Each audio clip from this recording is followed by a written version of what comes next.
Mahlzeit, herzlich willkommen beim Radio Video Magazin, einem neuen Video unsererseits und einem gekühlten Hotelflur. Wir sind in Peking, China, und das Zimmer habt ihr gestern gesehen. Wir müssen euch aber mal noch ein bisschen was von dem Hotel zeigen und gehen jetzt zum Frühstück, was wir haben. Und da kommt, glaube ich, der Flash nochmal, wie geil das hier aussieht. Und dann geht es heute in, ich würde es großen Freizeitpark nennen. Doch. Habt auch schon was von gehört. Hier ganz unauffällig wird signalisiert, welcher Aufzug kommt. Das macht mal Sinn. Und guck mal, der Aufzug. Digga. Sogar das Logo auf dem Boden.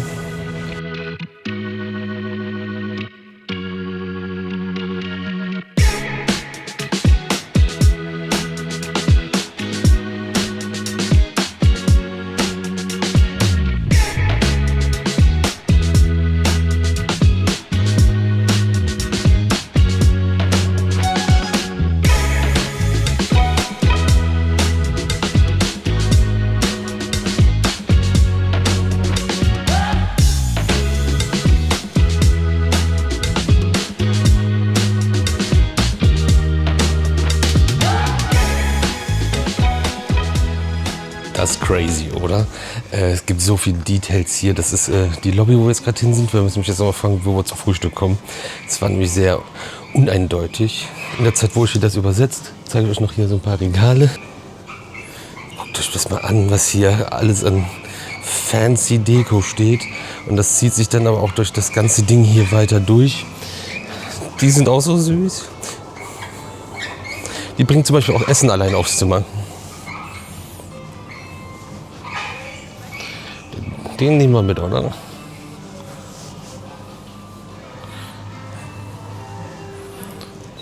Wie hier 5. Etage. Achso, der hinten und dann auf die 5. Interessant. Diese kleinen Roboter, die ihr gerade gesehen habt, die hat die Uschi gestern gesehen, als sie noch mal unten war, weil das mit dem Internet hier absolut nicht funktioniert. Und dann fahren die alleine in den Aufzug, fahren auf die Etage, wo jemand Essen bestellt hat, und bringen ihm das Essen ans Zimmer. Das ist krass. Das Problem halt in China ist, dass alles andere an westlichem Internet quasi blockiert wird und ja, dann auch teilweise einfach so, dass WLAN nicht funktioniert. Ich bin aus meinem WeChat rausgeflogen, kann mich auch nicht wieder anmelden, muss verifiziert werden. Das funktioniert aber auch nicht, weil du keinem Bescheid sagen kannst, der dich nicht verifizieren soll. Das ist so ätzend. Dann mobile Daten sind ja immer weg. Das ist mit Alipay bezahlen immer schlecht. Dauert dann alles noch mal länger und so weiter und so fort. Katastrophal.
Machst du das jetzt mit der Butter ohne Messer?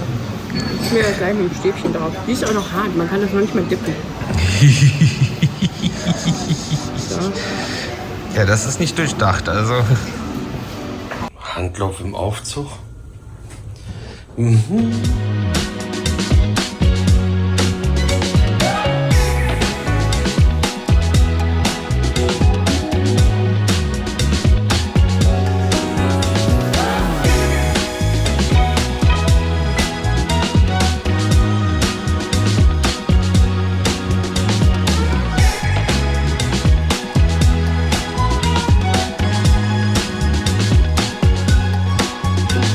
So, wir sind angekommen bei Universal Studios Beijing und sind mit dem Didi gefahren. Das war auf jeden Fall schneller, als mit den Öffis jetzt hierhin zu fahren. Und Uschi sagt gerade so, boah, wir sind ja viel zu früh, wenn wir jetzt ankommen. Oder kommen viel zu früh an, sagen wir es mal so. Die Menschenmassen strömen hier schon rein. Das war zu befürchten und zu erwarten. Aber wir haben auch nicht viel Auswahl an Tagen. Heute Samstag und morgen Sonntag. Und dann war es dann schon wieder hier oben in der Region. Und ja, es gibt auf jeden Fall 2 Sachen, die mir persönlich sehr wichtig wären zu fahren. Der Rest schauen wir mal. Ihr habt es ja bei unseren Universal Studios Japan-Video gesehen. Es kann sein, dass sehr wenig gefahren wird. Schauen wir mal. Ich bin gespannt. Das ist halt immer so komplette Eskalation. Es kann noch mal gut laufen, aber ihr kennt unser Glück, ja. Und dann schauen wir mal, was das jetzt gleich hier gibt. Tickets haben wir im Vorfeld gekauft. Kostet, glaube ich, 80 € pro Person. Und einen Reisepass müsst ihr dann am Start haben, weil der Reisepass ist quasi das Ticket, weil dahinter ist das Ticket hinterlegt, das man online gekauft hat.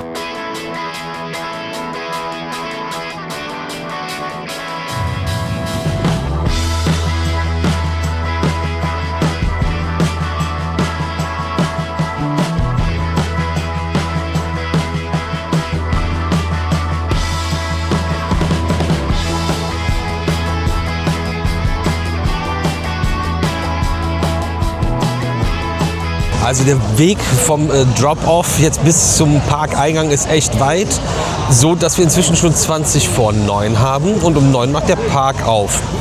Es ist eine Masse an Menschen schon hier. Wir haben hier, das ist eine Seite, weil das ist nämlich, das ist gespiegelt, das gibt es komplett nochmal. Und ja, ich bin gespannt, ob wir das überleben werden. Ich habe natürlich die einzigen 2 großen Chinesen, die es gibt, vor mir jetzt. Die machen mir den Weg frei. Ich habe schon gesagt, wenn ich irgendwie hier untergehe, auf einmal siehst du einen von uns beiden wieder so hochkommen auf so einer Menschenwelle. Ja, aber es wird jetzt schon geschubst und gedrängelt. Oh, es gibt eine Durchsage, das macht ihn noch nervöser. Es wird nochmal zusammengerückt. Menschen verdichten. Sehr schön.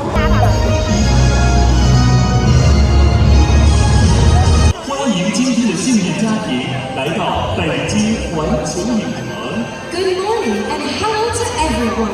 Please welcome today's lucky family to Universal Studios Beijing.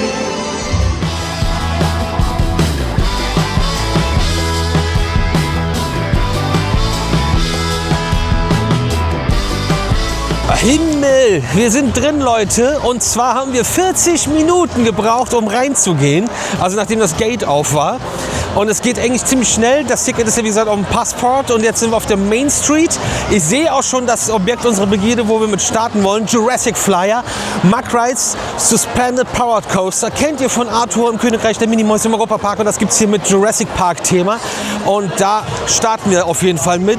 Das und der Jurassic Park Dark Ride sind für mich persönlich die wichtigsten Sachen, die wir hier machen wollen. Danach gibt es noch ein bisschen was anderes. Aber erstmal ein schnelles Pipi noch. Weil das kann natürlich in die Hose gehen. Wenn es in die Hose geht, wenn man da jetzt lange steht, das weiß man nicht. Die Leute sind echt ein bisschen aufgekratzt alle.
erste Bahn gefahren, und zwar Jurassic Flyer.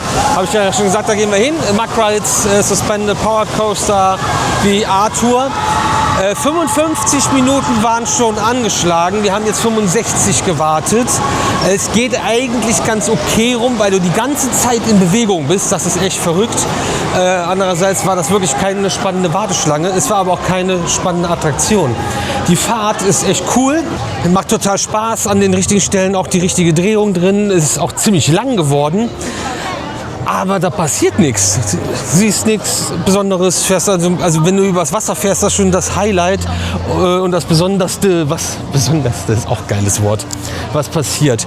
Bauen die da an Super Mario World, wo der Kran ist und diese grüne Wand. Ja, schade. Also tierisches Potenzial, aber wenn du so einen Ride baust, muss der auch gut aussehen, finde ich. Schauen wir mal, wie es denn im Inneren von Jurassic World Adventure aussieht. Das ist nämlich ein Dark Ride, der hier ist, und den machen wir jetzt als nächstes. Wie lange wir warten müssen, weiß man nicht. Es sollen 90 Minuten werden. Ja, weiß ich nicht.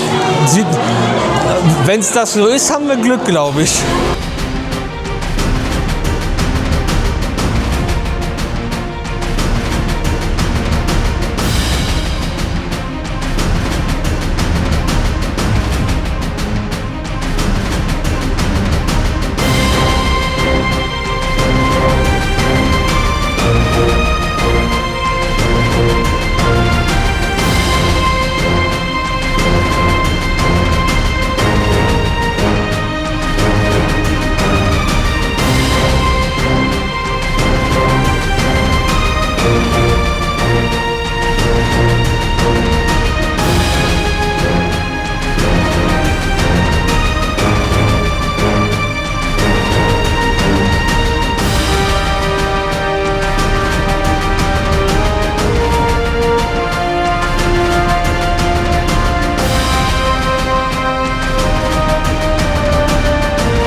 Leute, wir haben echt jetzt 2 Stunden angestanden, obwohl 90 Minuten angeschlagen waren. Und wir hätten noch was länger angestanden, aber in einem weiteren Zickzack-Wartebereichraum hat ein Mitarbeiter irgendwie irgendwas rumgerufen auf Chinesisch. Und dann habe ich schon gesagt, ey, das wirkt auf mich so, als ob er freiwillige Single Rider sucht. Also die dann, also Gruppen, die da, weil es gibt keine Single Rider Lane an sich, aber vielleicht will ja jemand Single riden. Und das habe ich so verstanden. Dann haben wir die vor uns gefragt, die haben das dann auf Chinesisch in die Handy getippt, haben das übersetzen lassen vom Handy und genau das war es dann auch. Und dann kommt man an diese Stelle, wo das Gatter ist und dann lässt er einen da durch, wenn man damit einverstanden ist, Single Rider zu machen und geht durch. Die beiden vor uns haben das auch gemacht und dann kamen wir da an und wir waren auch erstmal die einzigen Single Rider und sind auch direkt reingekommen. Also es ging super schnell. Würde sich vielleicht lohnen, eine separate Single Rider Lane hier zu eröffnen, aber wahrscheinlich funktioniert das nicht, weil das die wenigsten verstehen, wie so oft. Sonst hätten wir auf jeden Fall noch mal deutlich länger gewartet, dann wären es bestimmt 2,5 Stunden gewesen. Aber was ein krasser Ride, richtig gut. Wenn ihr Spider-Man und Transformers kennt, habt ihr quasi so ein ähnliches Fahrzeug. Viel weniger Screens, keine Brillen, dafür große Dinosaurier, Animatronics, ein T-Rex, der einem hinterherläuft und sehr dynamische, schleudernde Fahrt und sehr abenteuerreich. Krasser Ride. Gut, dass wir das jetzt auch gemacht haben, aber das war jetzt wirklich zermürbend, wie wir hier angestanden haben. Und jetzt geht es wahrscheinlich zum B&M Coaster, gelaunchter Coaster, der eine Kopie von Hulk aus den Universal Islands of Adventure ist und auch, glaube ich, war der nicht relativ neu oder hat der mit dem Park aufgemacht? By the way, den Park gibt es jetzt 5 Jahre. Die feiern ihr 5-Jähriges. Also alles noch ziemlich frisch. Ja, der Bereich sieht auch ganz nice. Es ist schon gerade noch was zu trinken, weil das Wasser da aus dem Hahn ist jetzt auch.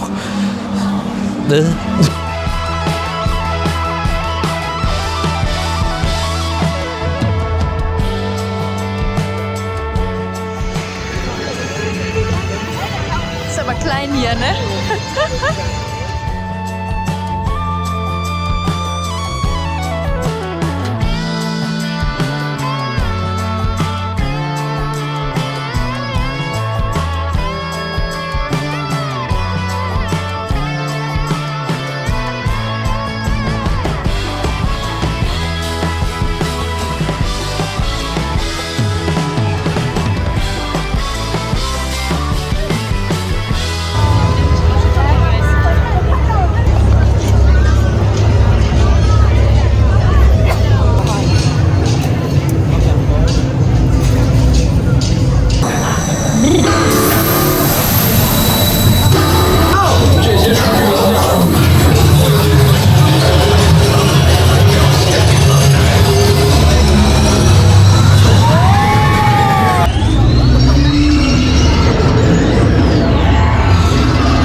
quasi gefahren. Ich vergesse mal, wie der heißt.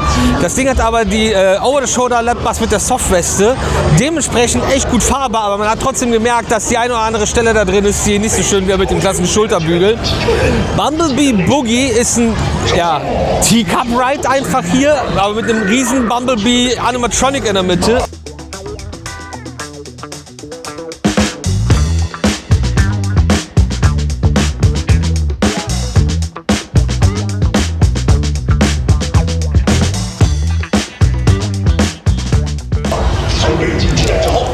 Transformers Meet and Greets sind richtig krass. Das kennt ihr auch aus den anderen Universal-Videos.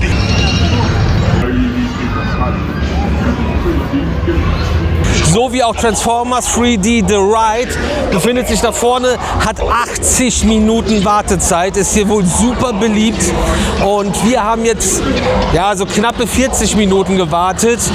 Wären die angeschlagenen 35 gewesen, hätte es unten am Metalldetektor nicht so lange gedauert.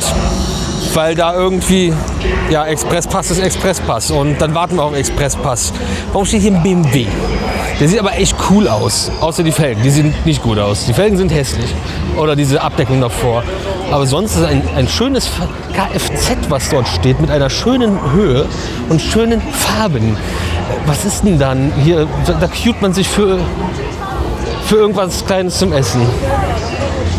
Okay, wir werden wahrscheinlich jetzt zu Kung Fu Panda gehen, Boat Dark Ride, der gerade nur eine Viertelstunde hat.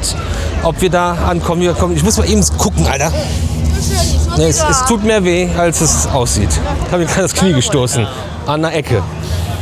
Aus Stein. Aus Stein, ja. Jetzt ist sie aus Pulver.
Also wir sitzen jetzt bei dem Battle of the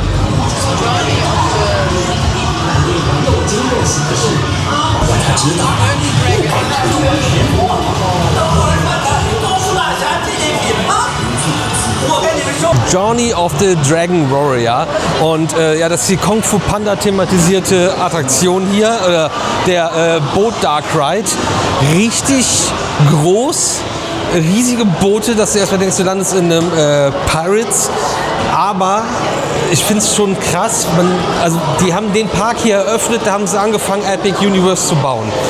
Wenn du dir Monsters anguckst, die Animatronics und das, was die jetzt hier drin stehen haben, puh.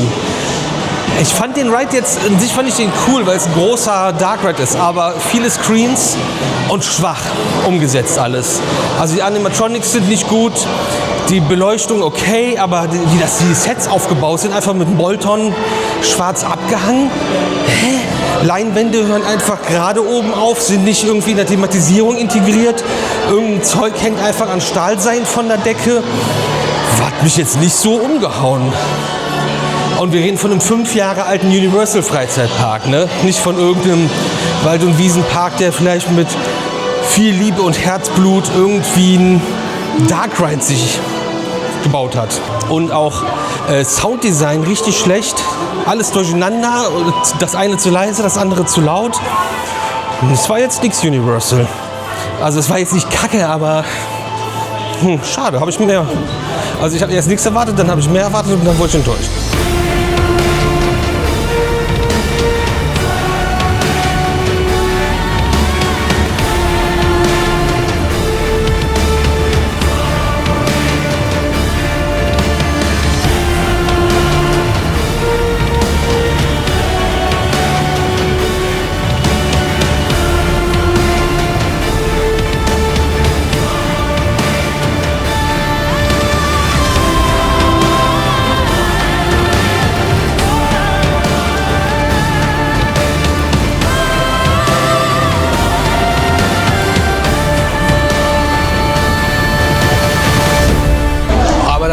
Der Eingang zu der Attraktion ist hier im Innenbereich von dem Kung Fu Panda Themenbereich. Das ist richtig stark. Also wirklich, das sieht richtig, richtig gut aus hier. Haben sie wirklich, das ist cool. Und auch, du hast dann einfach immer eine Nachtszenerie, ne? Eine gesteuerte, die wohl duftend ist. Das ist schon cool.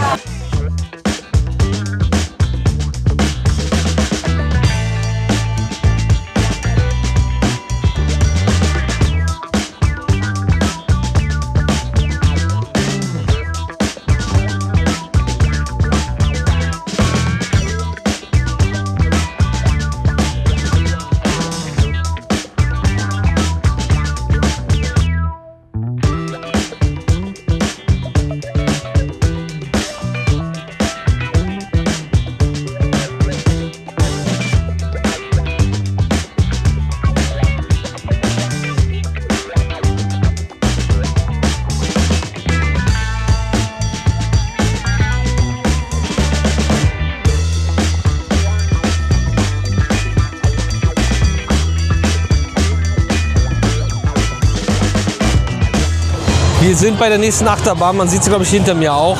Und Funny Land, Minions Land, irgendwie alles verrückt Land hier. Das wären glaube ich räudige 50 Minuten, die hier angeschlagen sind. Erfahrungsgemäß ist ja alles ein bisschen länger als dran steht. Außer Kung Fu Panda. Aber da ist man ja auch erst mal 3 Stunden hingelaufen.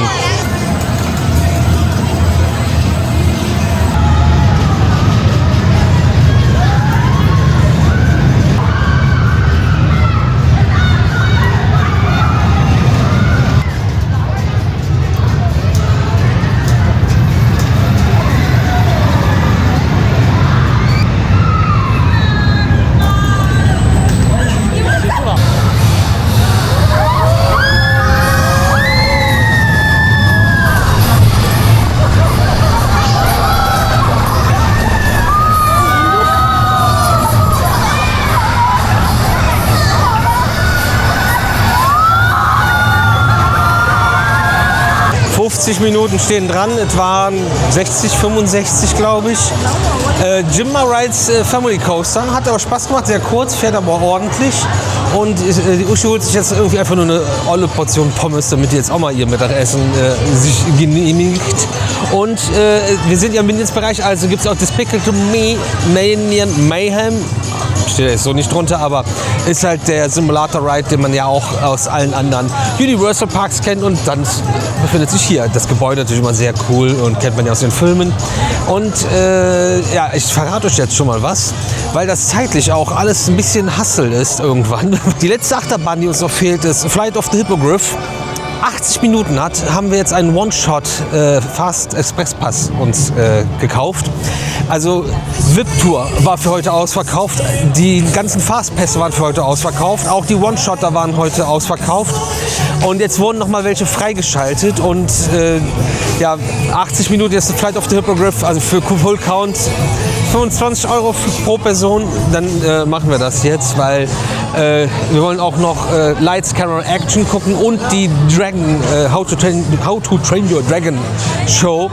Und der Park macht ja auch irgendwann mal zu. Die haben ja überall ein bisschen gestanden heute. Aber das ist auf jeden Fall so ein bisschen Plan jetzt. Wie gesagt, gibt es noch den Transformers Ride. Ich gehe schwer davon aus, so wie man ihn kennt, weil Copy-Paste das ja alles.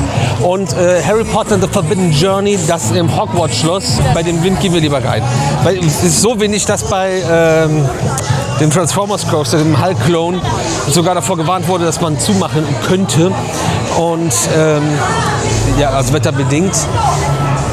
Es stürmt halt ordentlich, warum auch immer. Aber wir gehen trotzdem raus, weil die Luft ist geiler und es ist nicht so laut. Ja, das ist so ein kleiner Stand der Dinge jetzt. Wir haben es ja heute Morgen schon gesagt, wir sind, was Universal in Asien angeht, nicht so die Glückspilze, obwohl jetzt Singapur natürlich eine coole Experience war, aber da lief nicht alles, wo wir halt alles fahren können. Und dann, Entschuldigung, was haben wir denn hier, Frau? Ich habe mir Loaded Tater Tots geholt, so diese Kartoffelpuffer-Dinger mit Käsesoße und so Bacon-Stückchen. Die brauche ich jetzt nicht, aber die sind halt da drauf. Ja, jetzt esse ich dann auch mal was, ne? Um 3:45.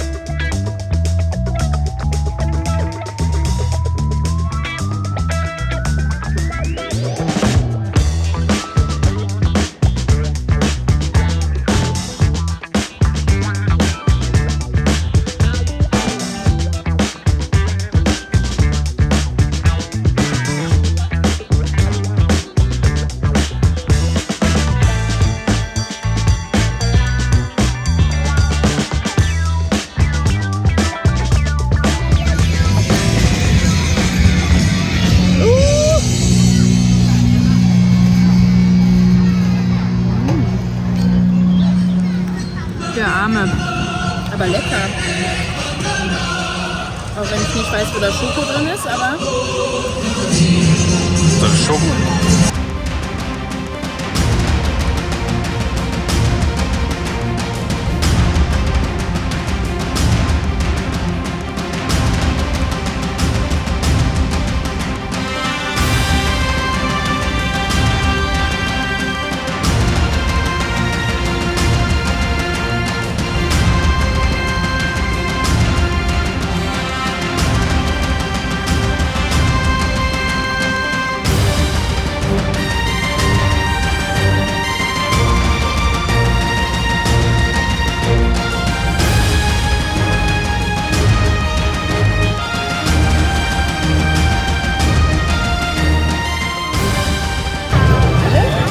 Welche Halle? Halle? Ich sehe keine Halle.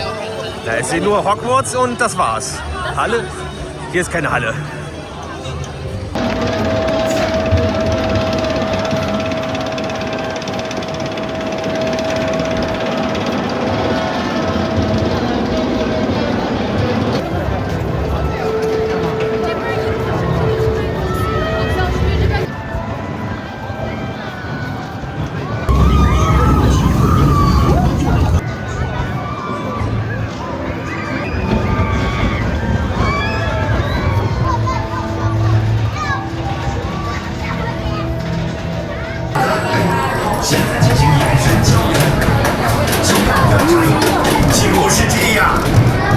现在请低下头鞠躬，非常好，出发喽！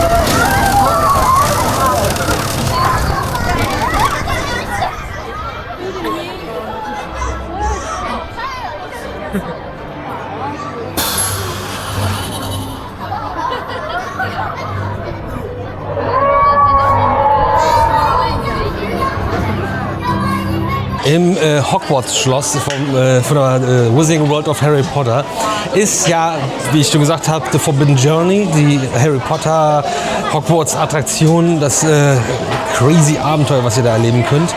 Und im Fuße des Schlosses ist nicht nur der Shop, in dem wir uns gerade befinden, der hier immer noch viel zu klein ist, sondern hier ist es auch noch so, dass die Locker auch noch hier sind, also die Schließfächer, wo eure Sachen rein müssen, wenn ihr The Forbidden Journey fahren wollt. Ich sehe hier gerade etwas, was hoffentlich hier bleibt, weil das ziemlich cool ist. Hoffentlich ist es teuer. Das ist schon eine Lampe, die so aussieht. Ja, das stimmt. Ich habe schon eine Lampe, die so aussieht, das ist richtig. Die Locker sind immer noch hier und das macht den nicht vorhandenen Platz nicht besser. Wir sind jetzt gerade aber Flight of the Hippogriff gefahren. Bist du fertig oder musst du noch? Und ja, Mack Rides Junior Youngster Coaster. Coole Bahn, drückt ordentlich, Zweizugbetrieb, hat so wie der Jimmer Rides auch ein Zero Car hinten dran, warum auch immer. Und ist super beliebt, warum auch immer. Also ja, ich verstehe das schon, aber stellen so einen Junior Coaster in einen anderen Park, da ist das dann irgendwie nicht so. Das ist einfach immer so. Universal, Disney, immer die gleichen Spückes. Ja, hat sich trotzdem gelohnt, das zu machen. Was wir noch vergessen haben zu erwähnen, bei dem was wie hieß der nochmal? Die wir gerade gefahren sind.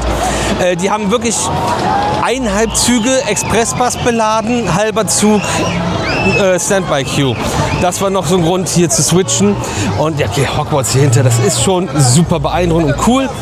Wir haben jetzt das Glück, dass wir übrigens haben, das haben wir glaube ich auch nicht, wir waren jetzt in jedem Universal Freizeitpark der Welt, so wie wir das auch schon vor 2 Jahren, glaube ich, hatten, dass wir in jedem Disney-Park der Welt bereits waren. Da geht es nur zur Fotopoint.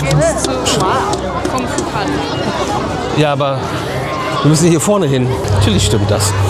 Wir gehen jetzt zur Drachenzähmen Leichtgemacht Show. Bin sehr gespannt, haben wir in Epic zeitlich ja nicht geschafft, weil wir da Zeit aufgewendet haben, den Park mehr zu filmen, damit ihr ein bisschen mehr davon seht.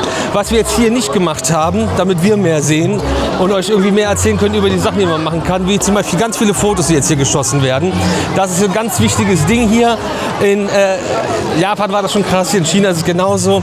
Und hier haben die Leute, wie ihr seht, richtig Bock auf den Themenbereich, der ich glaube immer noch hier breiter ist als in Orlando. Uschi sagt nein, ich sag ja, was sagt ihr? Wer weiß es? Das ist noch viel interessanter.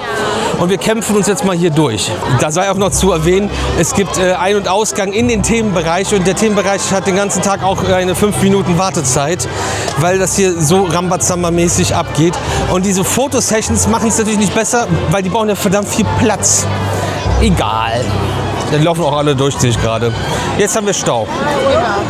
Dann gehen wir hier. Das ist auch nicht das Foto. Wir sind ja nur in der Warteschlange für die Fotos. Alter, es ist so anstrengend, ne?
haben jetzt noch ein Stück von der Parade gesehen. Da läuft noch ein bisschen was, aber wir sind jetzt schon reingelassen worden zur Tür zum Showbuilding. Krass große Floats und wird fleißig getanzt und ist abgegangen, aber katastrophaler Sound wieder. Also wir haben an der Stelle, wo wir standen, 3 Soundquellen gehabt mit 3 verschiedenen Songs, mit einem Loop von 2 Minuten. Was war das denn bitte jetzt schon wieder? Alles durcheinander, also links habe ich das gehört, mittig war links und rechts quasi der andere Song und von rechts kam der nächste schon. Und dann halt aus, mittendrin unterbrochen, nicht passend zu dem, was ist, weil es immer 2 Songs, wo es gewechselt. Ich kann es gar nicht beschreiben, so schlecht war das. Also das war jetzt ein bisschen schade wieder. Also ich weiß nicht, aber es bimmelt hier alles den ganzen Tag, alles redet, alles schreit, alles ist laut. Vielleicht merkt man das irgendwann im Leben nicht mehr. Viele hier merken schon lange nichts mehr. Und also es ist ja bei uns nicht anders. Ne? Nee.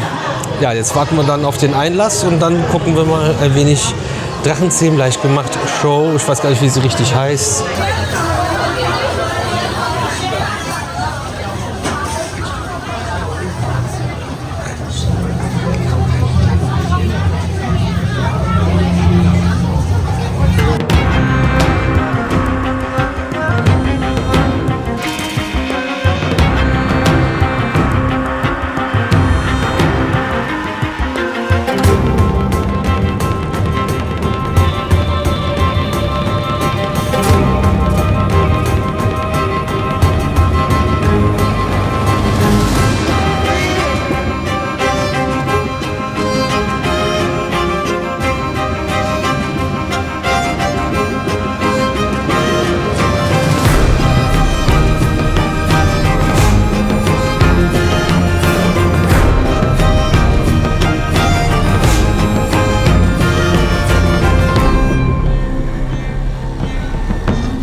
Wir haben uns jetzt die Drachenzähmen leicht gemacht Show angeguckt. Vorsicht.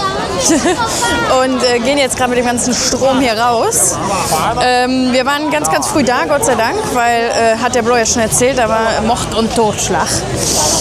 Und die Show war cool, wirklich cool. Also viel coole Inszenierung mit Live-Gesang. Hat mir gut gefallen. Ich mochte, dass es sehr, sehr süß ist, dass halt die Drachen zum Leben erwachen und das halt wirklich dann auch irgendwie sehr herzerwärmend ist, weil man kennt sie halt nur animiert und das ist schön, wenn das so aussieht, als ob einfach ein Drache wäre auf der Bühne. Ja, hat mir gut gefallen. Also ich habe jetzt kein Wort verstanden, aber das war... ich glaube, der konnte den einen Drachen nicht zähmen, obwohl der eigentlich Drachen zähmen kann. Und deswegen war der traurig. Und dann hat man ihn daran erinnert, wie viele tolle Drachen er schon gezähmt hat. Und dann hat er sich ein Herz gefasst und hat es dann doch hingekriegt. Ich glaube, so war das. Auf Chinesisch. So, wir müssen daher, weil, also wirklich schöne Show, auf jeden Fall angucken, nicht verpassen. Wir möchten jetzt nämlich noch Lights, Camera and Action machen. Das hat jetzt den ganzen Tag schon 5 Minuten, wahrscheinlich hat das jetzt 180 Minuten oder so. Aber wir gucken uns das jetzt mal an. Und dann ist jetzt hier auch bald schon Schicht im Schacht. Ne? Jetzt haben wir kurz nach 6.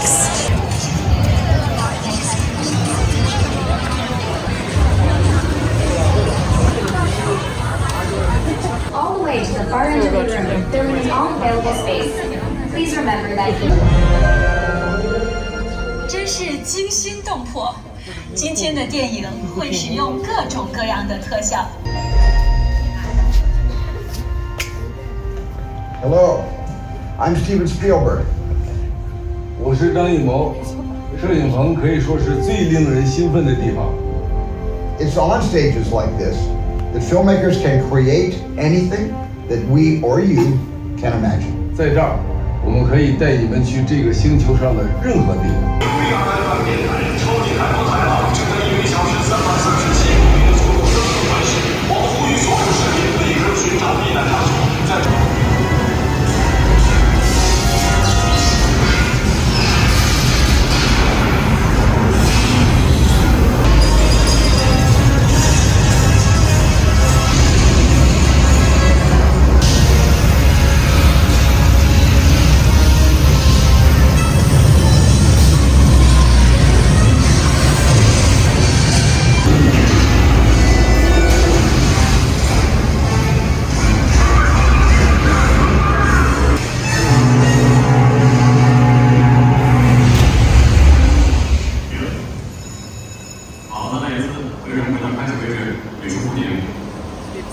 Lights, Camera, Action. Was eine coole Attraktion. Und 5 Minuten verstehe ich nicht, aber gut, Menschenfresser geht gut was durch. Ich habe gerade gesagt, wird sowas ein bisschen entzerren. Und mit dem Fahrzeug durchfahren wäre das eine kranke Attraktion. Macht einfach Spaß. Richtiger Oldschool Universal Film Freizeitpark-Stil mit tollen Effekten und ja, einfach witzig. Einfach witzig. Und hier halt im chinesischen Roxy-Theater. Zu erwähnen wäre auch noch, guckt euch das an, die Main Street hier ist komplett überdacht, was teilweise vielleicht gar nicht so schlecht sein kann. Habt ihr ja auch schon in anderen Videos gesehen aus Universal Studios Singapur oder auch die Disney Parks in Japan oder auch den Warner Brothers Park in Australien. Haben wir euch alles schon gezeigt. Und die Sonne geht unter. Die Dance Party, wo man keine Fotos bei machen darf, also während man auf dem Dancefloor ist, wird aufgebaut und Uschi muss noch in den Shop.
Ganz wichtig ist natürlich noch die Universal-Kugel. Die steht ja auch vor jedem Universal Park. Ich weiß nicht, ich laufe hier nur durch 1 Million Fotos gerade. Ich komme hier gar nicht raus. Und da, wo kein Foto ist, steht ein Kind mit einem Taschentuch in der Nase. Wir haben alles soweit geschafft. Also wir haben alles geschafft. Bis auf 2 Sachen, die wir nicht machen wollten, hätten wir uns irgendwie, ich weiß nicht, ob wir das hätten machen können noch. Wir haben insgesamt heute 300 Minuten angestanden. In Worten 300. Das sind 600 Mark, aber ja, nix aber. Das ist Lebenszeit, die kriegen wir nicht wieder. Hatten aber viel Spaß. So, das Kügelchen ist hinter mir, ein Kügelchen ist vor mir und hier ist nochmal der Universals Studios Store. Ich glaube, da möchte noch jemand noch mal rein. Das wurde abgenickt. Das machen wir auch noch mal. Es gibt nämlich immer noch einen City Walk bei Universal, also in Singapur nicht so richtig. Und dann habt ihr hier so eine Party, also nicht Party, aber Bars, Restaurants, Einkaufsmeile. Und in Orlando habt ihr es ja auch schon oft gesehen in unseren Videos, wo das alles ein bisschen pompös ist. Also hier ist auch ziemlich groß und wir sind jetzt in dem Shop, der alles hat, was wir gerade schon im General Store gesehen haben. Ja, die haben den nochmal gekopiert. Ja, es ist viel, also wenig Klamotten, viel Plüschis, Handtaschen, normale Taschen, Mützen, Hüte.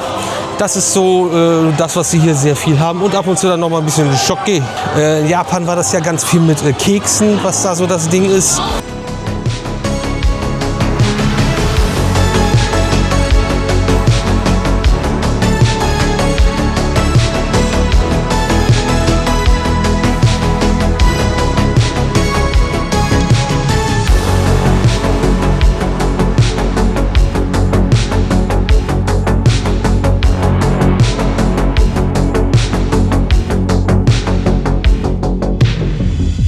Vielleicht noch ein Punkt, der zu erwähnen wäre. Man kann natürlich viel oder alles, ja ich glaube viel, mit der Metro machen. Wir haben jetzt aber das Didi gewählt, weil es nicht so viel kostet natürlich und komfortabel ist. Und aus diversen Gründen in der Vorbereitungszeit, die es nämlich nicht gab, die Vorbereitung für wann nehmen wir wo, welche Metro wie, wo platzieren wir das Hotel, dass es mit der Metro klappt. Ja, das war alles nicht da, das hat alles nicht geklappt. Sonst würden wir das auch machen, aber ich sag mal so für eine Stunde Autofahren keine 10 € bezahlen, ist okay. Vor allem haben wir da irgendwie viel Schlaf nachgeholt von der Nacht, die gestern gefehlt hat. Ja, das einmal auch zur Erklärung. Also man kann auch alles wunderbar mit der Metro machen. Und wir werden auch noch Zug fahren, keine Sorge.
China. Wir sind immer noch in Beijing. Im OCT Happy Valley Beijing in Peking, was Beijing ist.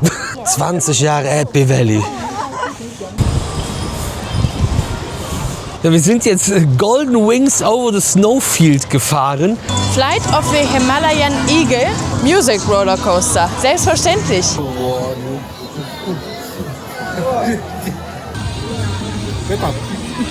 Was für ein Tier? Keine Ahnung. Sind wir damit jetzt alle weltweit existierenden ein kleines Upsi. Das ist geil. This is the only large-scale indoor worldwide drifting attraction in China.